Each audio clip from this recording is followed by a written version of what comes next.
মেঘনা নদীর ভাঙনে ব্রাহ্মণবাড়িয়ার আশুগঞ্জের পানশর ইউনিয়নের বিস্তীর্ণ জনপদ প্রায় বিলীনের পথে। একসময়ের কর্মচঞ্চল ধান ও চালের আড়তগুলো এখন নিস্তব্ধ। নদীগর্ভে বিলীন হয়েছে গ্রাম, হারিয়েছে জীবিকা, কর্মহীন হয়ে পড়েছেন হাজারো মানুষ। আশ্বাস নয়, দ্রুত কার্যকর ব্যবস্থা নেওয়ার দাবি স্থানীয়দের। পানিশ্বরে একসময় দিনরাত চলত ধান ও চালের ব্যবসা। শ্রমিকদের কোলাহলে মুখর থাকত পুরো এলাকা। কিন্তু মেঘনা নদীর অব্যাহত ভাঙনে সেই চিত্র এখন কেবলই স্মৃতি। গত কয়েক বছরে নদীগর্ভে গেছে পানিশ্বর ইউনিয়নের একের পর এক গ্রাম। যে গ্রাম থেকে পানিশ্বর নামের উৎপত্তি, সেই গ্রামেরই 3 ভাগের 2.5 ভাগই এখন নদীর তলদেশে। একসময় এই গ্রামে ছিল অন্তত 35টি ধানের চাতাল ও মিল, কিন্তু নদীগর্ভে বিলীন হয়েছে সবকটি প্রতিষ্ঠান।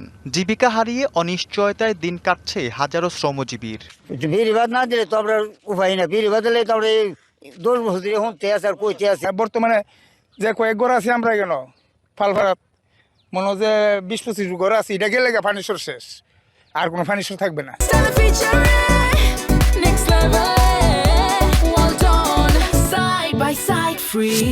পানিশ্বর ইউনিয়নের উত্তরের নোয়াহাটি, দেওয়াবাড়িয়া, তারাখলা ও শাখায়েতি গ্রামের অধিকাংশ এলাকাও এরই মধ্যে নদীতে বিলীন হয়েছে।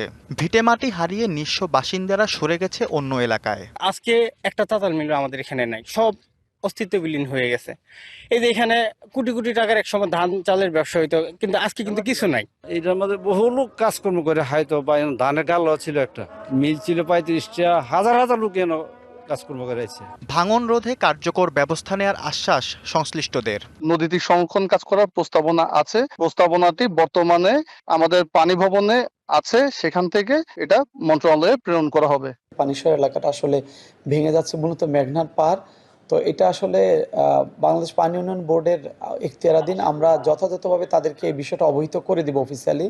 বাকি কাজটা আসলে ওনারাই করবেন। দ্রুত কার্যকর ব্যবস্থা না নিলে ভবিষ্যতে এলাকায় আরও ফসলি জমি ও স্থাপনা বিলীন হওয়ার শঙ্কা স্থানীয়দের।